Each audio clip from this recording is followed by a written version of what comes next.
అనుదిన పరిశుద్ధ గ్రంథ పఠనము. సామెతల గ్రంథం 11వ అధ్యాయం. దొంగత్రాసు యెహోవాకు హేయము, సరియైన గుండు ఆయనకిష్టము.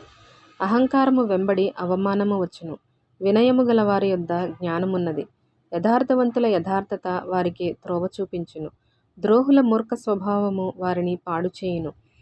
ఉగ్రత దినమందు ఆస్తి అక్కరకు రాదు, నీతి మరణము నుండి రక్షించును. యథార్థవంతుల నీతి వారి మార్గమును సరళము చేయును, భక్తిహీనుడు తన భక్తిహీనత చేతనే పడిపోవును. యథార్థవంతుల నీతి వారిని విమోచించును, విశ్వాసఘాతకులు తమ దురాశ వలననే పట్టబడుదురు.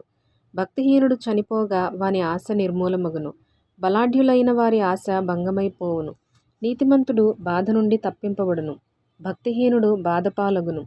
భక్తిహీనుడు తన నోటి మాట చేత తన పొరుగువారికి నాశనము తెప్పించును, తెలివి చేత నీతిమంతులు తప్పించుకుందురు.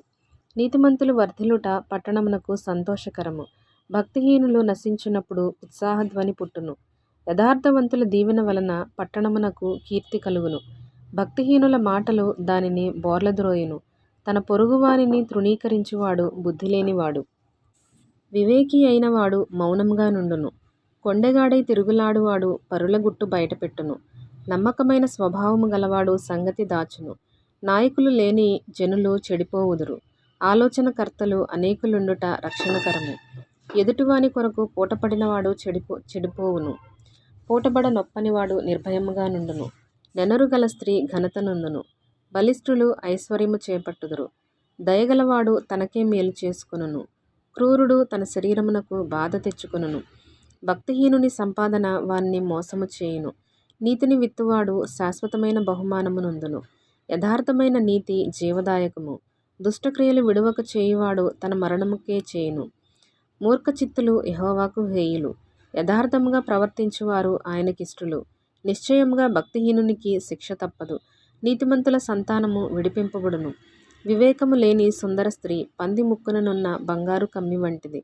నీతిమంతుల కోరిక ఉత్తమమైనది, భక్తిహీనుల ఆశ అహంకారయుక్తమైనది. వెదజల్లి అభివృద్ధి పొందువారు కలరు, తగిన దానికన్నా తక్కువ ఇచ్చి లేమికి వచ్చువారు కలరు.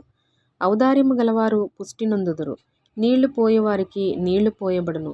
ధాన్యము బెగబట్టు వానిని జనులు శపించెదరు, దానిని అమ్మువాని తలమీదికి దీవెన వచ్చును. మేలు చేయగోరువాడు ఉపయుక్తమైన క్రియ చేయును, కీడు చేయగోరువానికి కీడే మూడును.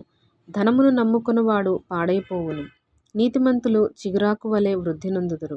తన ఇంటి వారిని బాధపెట్టువాడు గాలిని స్వతంత్రించుకొనును, మూఢుడు జ్ఞానహృదయులకు దాసుడగును. నీతిమంతులు ఇచ్చు ఫలము జీవవృక్షము, జ్ఞానము గలవారు ఇతరులను రక్షించుదురు. నీతిమంతులు భూమి మీద ప్రతిఫలము పొందుదురు, భక్తిహీనులను పాపులను మరి నిశ్చయముగా ప్రతిఫలము పొందుదురు గదా.